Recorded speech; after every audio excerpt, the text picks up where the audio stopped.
The throne room was loud long before anyone realized it was about to become silent. Voices overlapped in polished tones. Translators hummed softly at my collar, filtering alien dialects into something my human brain could survive without melting. Trade routes were being negotiated. Military borders were being clarified, which is diplomatic language for "we're watching you." Somewhere behind me, an ambassador from the Outer Spiral Coalition laughed too loudly at a joke that absolutely was not funny. I stood 3 steps behind Earth's senior delegate, exactly where a minor envoy is meant to stand, close enough to look important, far enough to be ignored. I was very good at being ignored. The royal court of the Aurelian Empire shimmered with quiet authority. They looked almost human at first glance, tall, poised, impossibly composed. But their long ears set them apart, elegant and expressive, curving slightly backward from their temples. The ears moved when they listened, tilted when they judged, stilled when they calculated. At the center of it all stood the queen. She did not raise her voice. She did not need to. The room bent around her words as if gravity had opinions. Beside her stood the princess, small, still, watching. Children are not supposed to look that calm in rooms like this. The negotiations dragged on. I monitored the data stream scrolling across my retinal implant. Mineral exchange quotas, quantum corridor access, agricultural biotech licensing. Numbers behaved themselves. Politicians did not. I leaned slightly towards Senior Delegate Marin and whispered, "If anyone asks about the atmospheric processor tariffs, tell them I tragically misplaced the spreadsheet." "You are the spreadsheet," she muttered back without moving her lips. I sighed. Being indispensable was exhausting. A ripple passed through the court, subtle but sharp. The princess shifted. She tugged gently at the queen's hand. The queen lowered her gaze. The princess lifted her arm and pointed. At me. There is a very specific kind of silence that happens when several hundred powerful beings realize something unpredictable has just occurred. It is not gradual. It is immediate. Conversations collapsed mid-syllable. The coalition ambassador froze with his mouth still open. One of the Imperial guards adjusted his grip on a weapon that hummed with restrained energy. My translator glitched, unable to process the sudden drop in ambient sound. "Mom," the princess said, her voice clear and unafraid. "It's him." I looked behind me. There was no one there. I looked to my left, a decorative column. To my right, a very nervous trade attaché who shook his head vigorously. I pointed at myself just to be certain. Me. The princess nodded once, as if I had finally caught up. The queen's long ears angled slightly forward. That was worse than if she had shouted. Senior Delegate Marin inhaled slowly. "Do not speak unless spoken to," she whispered. "I feel like that window just closed," I murmured. The queen descended the steps of her dais with measured grace. Each step echoed softly against the chamber floor. The guards did not follow, but their weapons brightened by a fraction. She stopped a short distance from me. Up close, the resemblance to humanity was almost unsettling. The structure of her face, the calm symmetry, so familiar. And yet those long ears, adorned with delicate strands of living crystal, shifted subtly as she studied me. "You," she said, her voice resonant but controlled. "Step forward." There are moments in life when one considers fainting as a tactical option. This was one of them. I stepped forward. My boots sounded very loud. "I am Daniel Aras," I said carefully. "Junior envoy, extremely junior." A faint murmur passed through the court at my attempt at humor. The princess did not laugh. She walked down the remaining steps on her own and stopped in front of me. She was close enough now that I could see faint patterns of light along her temples, neural augmentations, perhaps, or something far more organic. "I know you," she said. "I promise," I replied gently. "We have never met. I am very average, entirely forgettable." "You stand in the fire that hasn't happened yet," she said. I blinked. "That is concerningly poetic." The queen's gaze sharpened. "Explain." The princess did not look away from me. "He is there when the sky breaks, When the council fractures, he is there and the empire does not fall. The silence deepened, if that was possible. My implant flickered as it attempted to cross-reference historical prophecies. It returned 36 flagged texts and a polite notification that I was statistically unlikely to enjoy the outcome. I cleared my throat. Your Majesty, with respect, I have never been present for a sky breaking. I once witnessed a ceiling collapse during a budget meeting, but I do not believe that qualifies. A guard's mouth twitched, just slightly. The Queen's ears shifted again, this time not forward, not back, but subtly outward. Prophecy is not spoken lightly in this court, she said. I would prefer it not be spoken at all, I answered honestly. The princess tilted her head. You are afraid. Yes, I said immediately. I am deeply committed to being alive. A faint sound escaped her, almost laughter. The Queen studied me in silence long enough for my heartbeat to become intrusive. Finally, she spoke. Remove him from the floor, she said to the chamber. He will be questioned privately. That was not comforting. 2 guards stepped closer. Their armor emitted a low harmonic resonance as they flanked me. I raised a hand slightly. Before I am escorted to my mysterious fate, may I clarify something? The Queen inclined her head by a fraction. I did not apply for destiny, I said. If there has been an administrative error, I am happy to file an appeal. For a fraction of a second, just one, the Queen's composure flickered. Not amusement, not anger, something more curious. The princess reached out and took my hand before the guards could. Her grip was small, steady. It begins now, she said softly, and for reasons I could not explain, I believed her. The guards did not touch me. They walked beside me, which somehow was worse. I would like it officially noted, I said quietly as we moved through the corridor, that I was having a perfectly average diplomatic day before this. Neither guard responded. Their armor emitted a soft harmonic pulse with each synchronized step. The princess still held my hand. Her grip had not loosened since the throne room. Your Highness, I ventured gently, is this the part where I am taken somewhere ominous? Yes, she said. I nodded. I appreciate the honesty. We entered a chamber that hummed at a frequency just below discomfort. A circular platform occupied the center. Transparent panels shimmered with flowing equations and probability trees. Symbols shifted in midair like living thoughts. I stopped walking. That looks like a machine designed to discover unpleasant truths, I said. It is a neural resonance array, the Queen replied from behind us. I had not heard her enter. She moved past the guards with calm precision. Her long ears angled slightly toward me, attentive, measuring. It maps cognitive echoes across potential timelines, she continued. It will determine whether my daughter's claim is delusion, coincidence, or something else. Please let it be coincidence, I muttered. The princess released my hand and stepped onto the platform without hesitation. You stand with me, she said. Do I? I asked weakly. The Queen's gaze did not waver.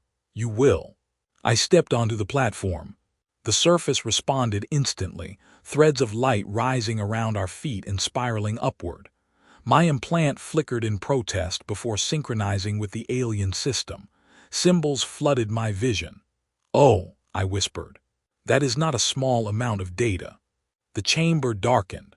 A projection formed around us, not visual in the traditional sense, but immersive. Probability streams unfolded like luminous rivers, branching and collapsing in rapid succession. I swayed, remained still, one of the scientists instructed from the perimeter. I am attempting to remain conscious, I replied. The princess reached for my hand again. The moment our fingers touched, the streams shifted. Several red branches, catastrophic markers if my implant translation was accurate, dimmed. A murmur rippled through the observing council. The Queen stepped closer to the projection field. Clarify anomaly, she ordered. The system responded in layered tones. A three-dimensional model of the empire rotated in the air. Certain sectors glowed unstable, political fracture zones, economic stress points, military flashpoints. A timestamp advanced. In one simulation, the council chamber erupted in chaos. In another, border conflicts escalated into open war. Then another branch appeared. I was present, standing beside the princess, older now. The catastrophic markers lessened. That, I said faintly, is very inconvenient. The princess squeezed my hand. You see it. I see that I have accidentally wandered into a statistical nightmare. The queen's ears angled forward sharply. Why does his proximity alter the outcome? A scientist adjusted the resonance parameters. Unknown, Your Majesty. His neural signature introduces variance. Probability collapses differently around him. Variance, I repeated. I am not variance. I am extremely predictable. I drink the same tea every morning. The projection shifted again. This time the sky fractured, energy fissures tearing across orbital defenses, external forces. Invasion vectors from beyond mapped space. My stomach tightened. In one branch the empire fell. In another I stood in a command chamber arguing with someone while alarms blared. That cannot be accurate, I said quickly. I avoid arguments as a lifestyle choice. The princess tilted her head. You argue when it matters. That is a deeply concerning thing for you to know about me. The queen turned to her daughter. How long have you seen this? Since the comet passed, the princess replied softly. He was always there, not as ruler, not as conqueror, just there. The resonance field pulsed. A new metric appeared. Stabilization probability increase, 17%.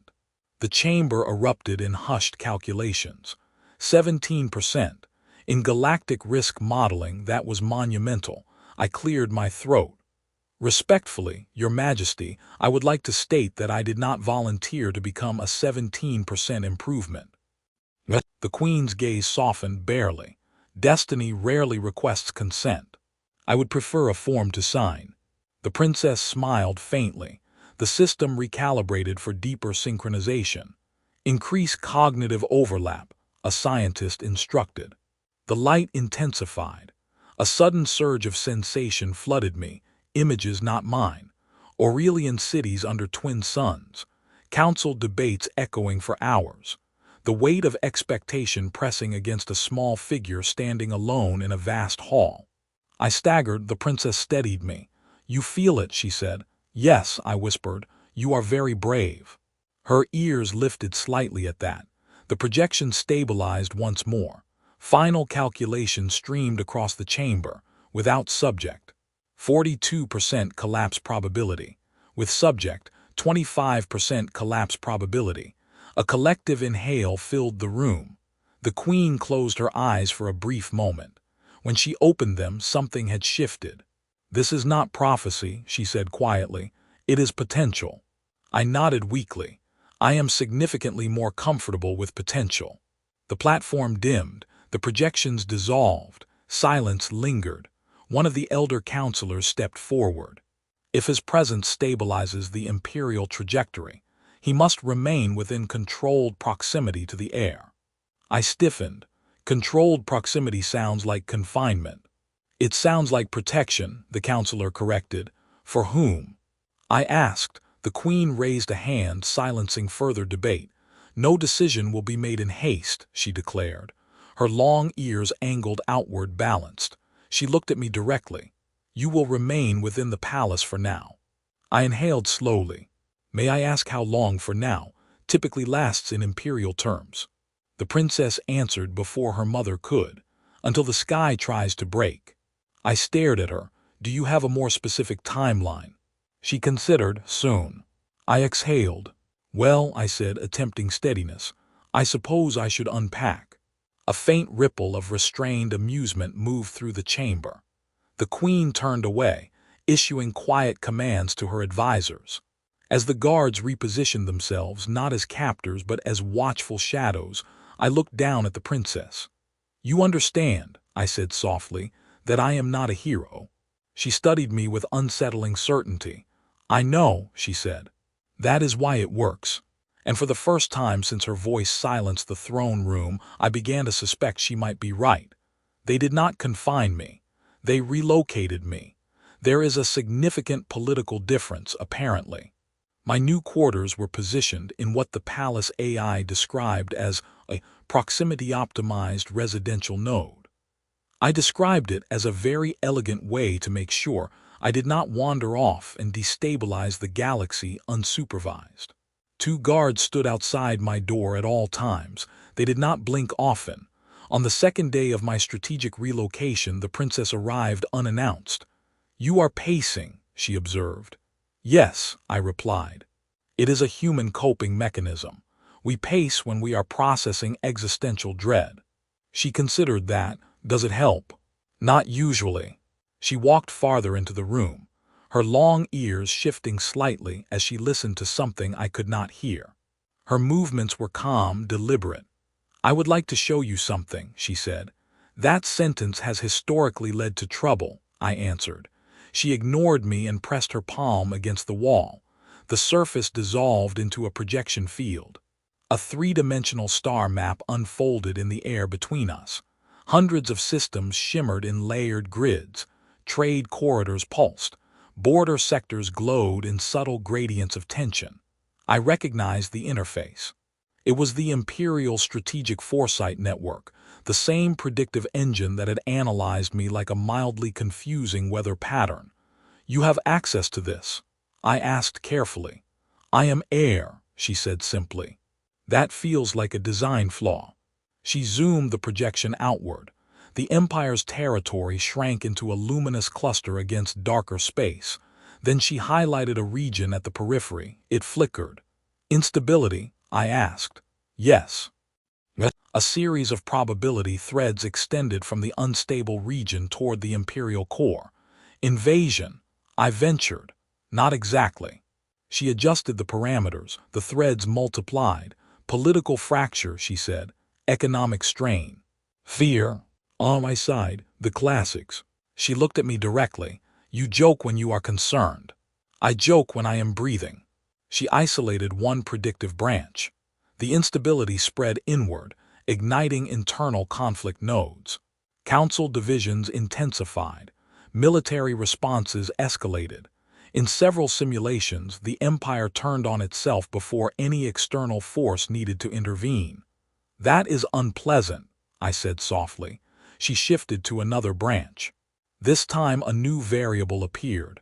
Me, not dramatically, not heroically, just present, in strategic discussions, in negotiations, in private conversations with her. The fracture lines weakened. The probability of civil collapse reduced incrementally. "I do not understand," I admitted. "I am not a military asset. I am not a political genius. I once misfiled a planetary water treaty." "You ask questions," she said. "That is not rare. You ask them differently." I folded my arms. "Differently how?" "You are not afraid to sound foolish." I blinked. "I am afraid constantly." "You speak anyway." That landed more heavily than I expected. She expanded the map further, overlaying sociological trend data, civilian sentiment metrics, resource allocation imbalances, information flow distortion patterns. The Empire was not at risk because of a single enemy. It was at risk because it was too certain of itself. "They believe strength is silence," she said quietly. "They believe unity is obedience. And you do not." She looked down at her hands for a moment. "My visions never show obedience," she said. "They show argument." I laughed softly. "That is very human of your future." She tilted her head. "Is that bad?" "On Earth, argument is how we say we care." Her ears lifted slightly. She shifted the simulation again. A new data layer appeared, quantum communication nodes across allied species networks. "Your presence alters diplomatic tone," she said. "In projections, you challenge respectfully. You introduce humor at strategic tension points. Conflict de-escalates." I stared at the map. "I reduce the likelihood of galactic war by being mildly annoying." "Yes, that is surprisingly on brand." The projection pulsed. Suddenly an alert signal cut through the chamber. The unstable border region flared bright red. "Real-time data." "That is not simulation," I said. "No." A live feed opened. Council chambers, military channels, raised voices.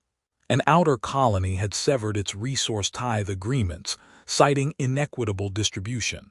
Several senators were calling for immediate enforcement action. Which means force, I muttered. Yes. She looked at me. In the simulations where force is used first, fragmentation accelerates. And in the ones where it is not. She adjusted the timeline. In those branches, an envoy was sent, negotiation occurred, concessions were discussed, tensions eased. In most of those branches, I was present. I rubbed my face slowly. This is escalating very quickly. She stepped closer. You do not need to save us, she said. You only need to speak. That seems like an underestimation of the situation. Her gaze was steady. You are not here because you are powerful, she said. You are here because you are not. That is not usually framed as a compliment. It is.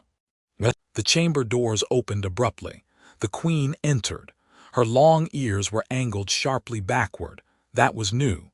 The Border Council demands immediate retaliation, she said without preamble. The projection shifted to reflect the escalating debate. They are afraid, the princess said quietly. Yes, the queen replied.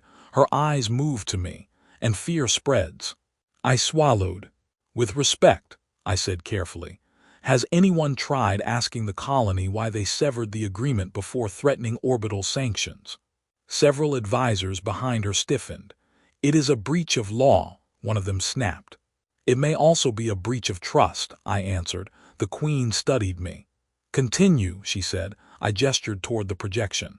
If you respond with force, you confirm their fear. Other colonies see that. They begin calculating their own survival. You will win the first confrontation. You may lose the next 10. Silence, I exhaled slowly.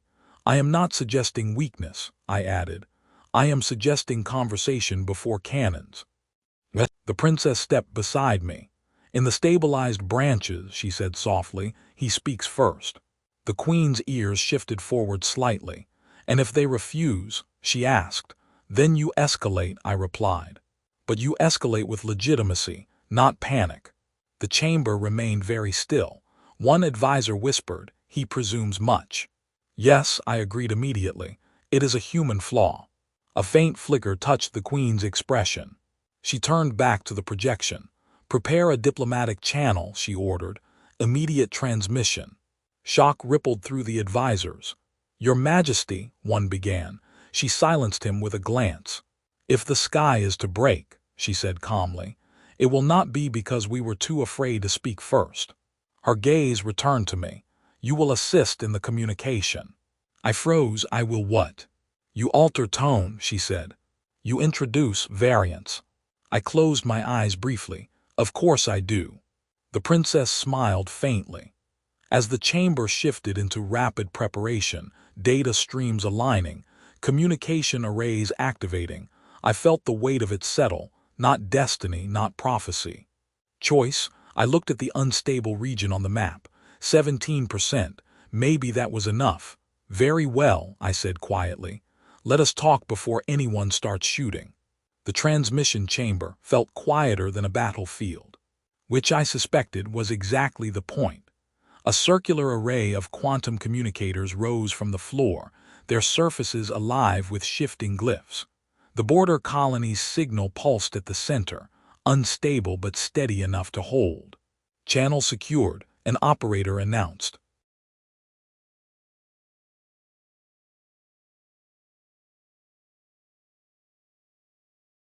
The queen stood at the forefront, composed as ever. Her long ears were angled slightly forward, focused, alert. I stood half a step behind her, which I had learned was apparently my new natural habitat. Remember, I murmured softly, conversation before cannons. She did not look at me, but one ear shifted. The projection ignited.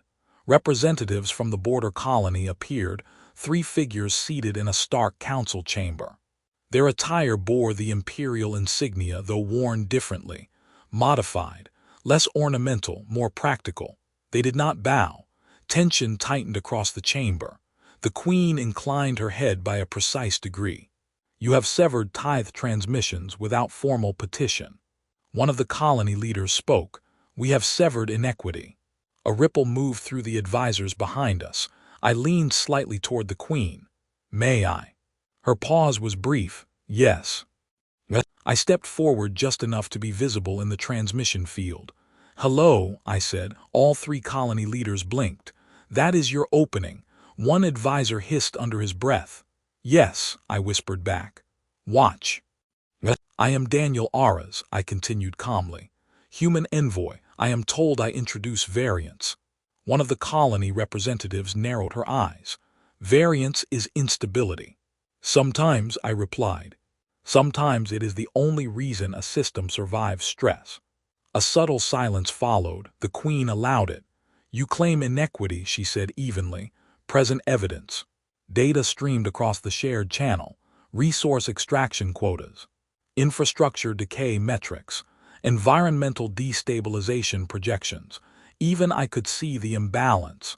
You are stripping us to sustain core worlds, the colony leader said. Our children breathe thinner air, while the capital grows brighter. The chamber shifted slightly at that. I glanced at the Queen. Her expression did not change, but her ears moved backward, then slowly forward again. To accuse the empire of exploitation is. An advisor began sharply. I interrupted.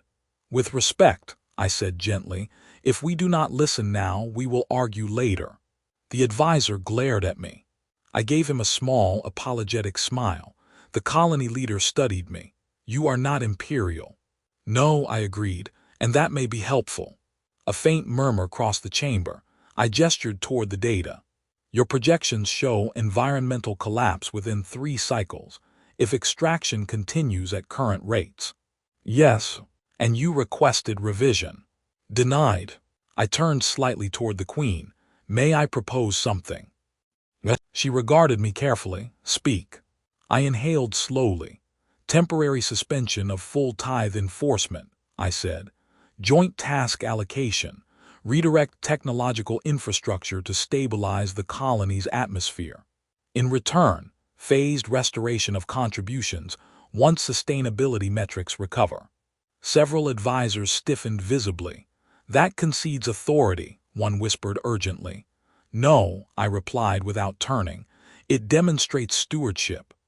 The colony representatives exchanged glances. And if we refuse, one of them asked. Then we argue again, I said, preferably without lasers. For a fraction of a second, one of the colony leaders' mouths twitched. The Queen stepped forward. The Empire does not fear revision, she said calmly. If imbalance exists, it will be corrected. Shock moved through the imperial chamber like a wave. You would reward defiance. An advisor demanded. I would prevent fracture, she answered. Her gaze remained on the colony representatives. You will submit detailed sustainability metrics within 1 cycle, she continued. Imperial engineers will assist stabilization. Extraction quotas will be adjusted accordingly. Silence followed. Then the colony leader inclined her head not fully but enough. We accept provisional terms, she said. The transmission dimmed. The chamber erupted in restrained chaos. You undermine authority. This sets a dangerous precedent. The outer sectors will test us. I raised both hands slightly. Or, I offered, they will see that speaking works. The Queen turned to face her advisors. Enough, she said quietly. The chamber fell silent again. She looked at me. You believe this prevents wider instability. I believe fear spreads faster than reason, I replied. But reason can travel if invited. Her ears shifted outward in that balanced posture I had begun to recognize. You are aware, she said, that if this fails, responsibility will not be evenly distributed. I nodded. I am learning that is how leadership works. A faint change crossed her expression. Not approval, not quite, something closer to respect. The chamber doors opened abruptly. A tactical officer rushed forward. Your Majesty, multiple outer colonies are transmitting inquiries. Inquiries, she repeated. Yes, regarding revised tithe policy. A beat passed, then another. The princess, who had been silent at the edge of the chamber, stepped closer. "It spreads," she said softly. I exhaled. "Conversation," I added. The queen considered the tactical display. Across the projection, several peripheral systems pulsed, not red, not yet stable, but attentive, watching. "They test us," one advisor muttered. "No," the queen said calmly. "They observe." She turned back to the council. "Prepare a public declaration," she ordered. "Imperial strength includes adaptation." A stunned silence followed. I leaned slightly toward the princess. "Is it always like this?" I whispered. She tilted her head. "No." "That is reassuring." She studied me for a moment. "You were afraid," she said. "I still am." "But you spoke." "Yes." She nodded, satisfied. Across the chamber, the queen began issuing directives: policy review committees, infrastructure task forces, strategic communication channels. The empire was shifting, not dramatically, not explosively, but perceptibly. One advisor approached me cautiously. "You risk much," he said quietly. "I am aware. You are not even of this empire." I smiled faintly. "No," I agreed. "But I would prefer it not collapse while I am visiting." He almost laughed, almost.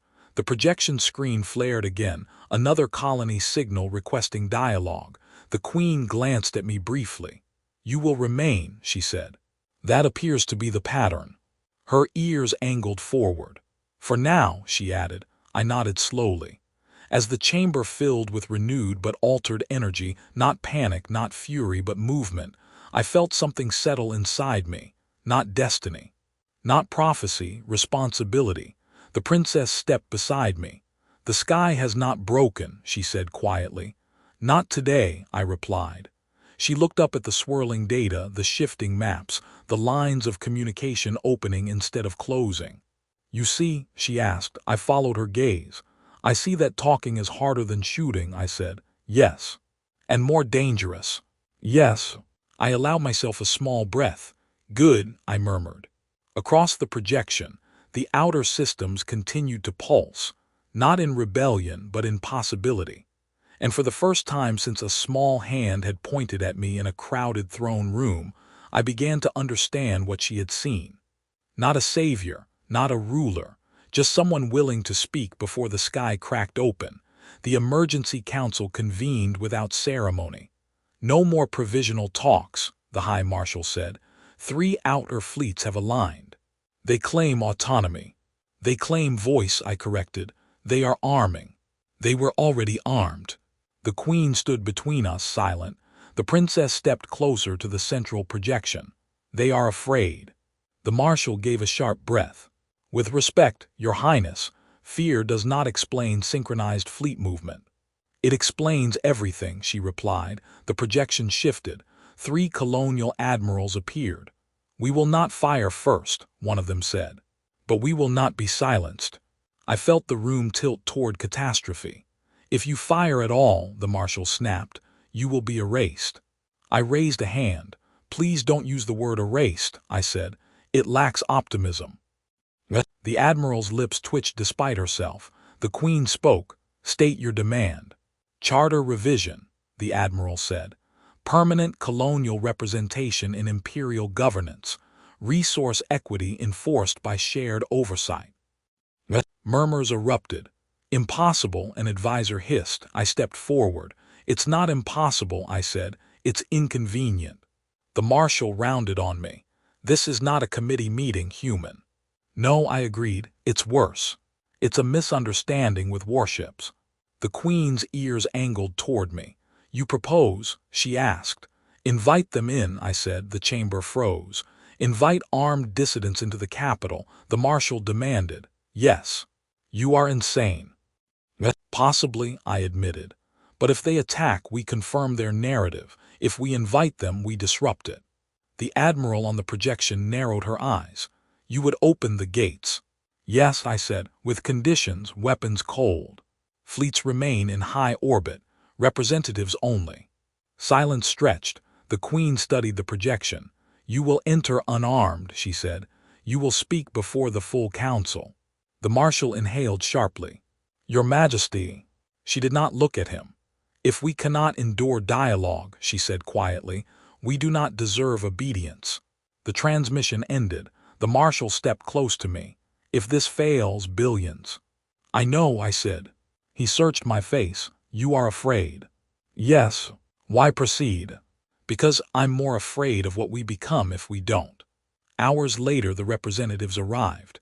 No armor, no guards, just voices. The council chamber filled beyond capacity. Advisors, ministers, military commanders. The princess stood beside her mother. The colonial admiral stepped forward. We were told the empire listens now, she said. The queen inclined her head. We do. The debate began. It was not elegant. It was not polite. Accusations flew. Old grievances resurfaced. Data streams clashed in the air like dueling arguments. At one point, the marshal muttered, "This would be simpler with lasers." I leaned toward him. That's true of most problems. The princess suppressed a laugh. Hours turned into cycles. Fatigue stripped away performance. And something shifted. One colonial representative projected environmental collapse models. An imperial scientist countered with adaptation technologies previously restricted to core worlds. Why were we denied access?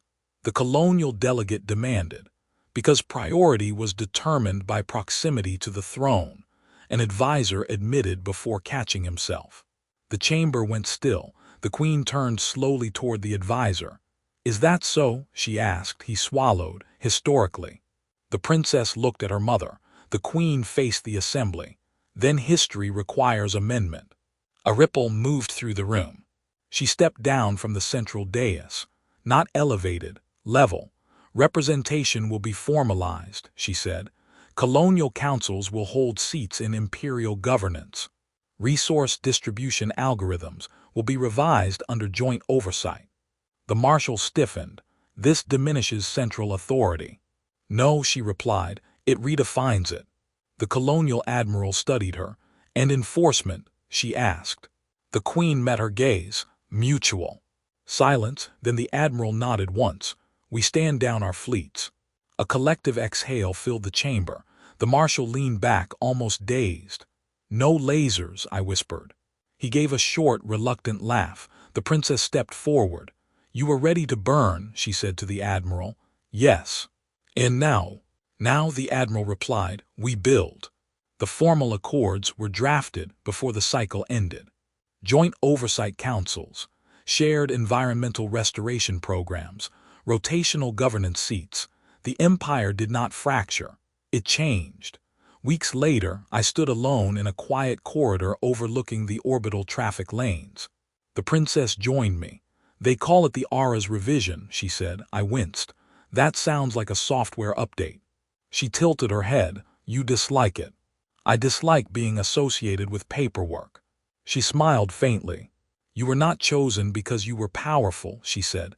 I'm aware. You were chosen because you hesitate. I blinked. That's flattering. You think before you strike, she clarified. Usually because I'm slower. She studied me carefully. You are not the same as when you arrived. No, I admitted. When I arrived, I wanted to survive the room, I said. Now I want to deserve it. She nodded. The queen approached. Her presence no longer felt like a gravitational force pulling me off balance. It felt steady. The fleets have dispersed, she said. Colonial representatives assume their new posts tomorrow. That was fast, I said. Stability requires momentum. She regarded me. You may return to your world, she said. The words landed heavier than expected. And if I do, then you remain, she said evenly. Not as anomaly, as envoy. I hesitated. Before I would have deflected with a joke. Now I considered the weight. I'll stay, I said finally, but I reserve the right to complain. The marshal appeared at the corridor entrance. Complaining is now part of the advisory charter, he said dryly. I grinned. I'm honored. The queen's ears angled outward in balance. The empire stands, she said. Yes, I replied, but differently. Better, the princess asked. I looked at the traffic lanes, ships from outer colonies and core worlds sharing synchronized paths. Better, I said. The queen extended her hand, not as ruler, As equal, I took it. No prophecy echoed, no throne shook. But something quieter settled across the empire. Not fear, not dominance, trust. The princess leaned against the railing. "You see," she said softly. I nodded. "I see that a sentence can change everything." She smiled. "And sometimes," I added, "it doesn't even require lasers." The marshal sighed. "You will never let that go."